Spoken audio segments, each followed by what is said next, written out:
تم سمجھتے ہو کہ تم الیکشن جیت کے تم اس ملک کے اندر تبدیلی لے کے آؤ؟ تم کہاں تبدیلی لا سکتے ہو؟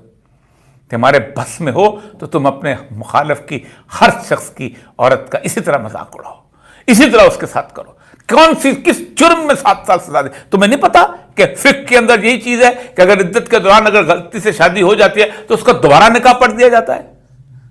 کسی نے بولا؟ کوئی بولا